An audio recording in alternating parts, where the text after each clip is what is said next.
No. Um,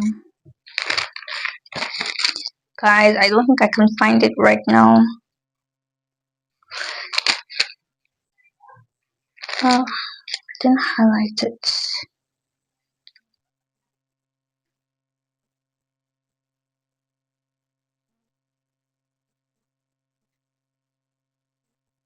Okay, I found it. Revelations 3.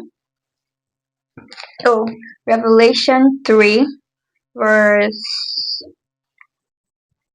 verse 5. I read, "This is the word of Christ." It's written in red. "He who overcomes shall be clothed in white garments, and I will not blot out his name from the book of life, but I will confess his name before my Father and before his angels." He who overcomes what? Sin. The Bible says the wages of sin is death.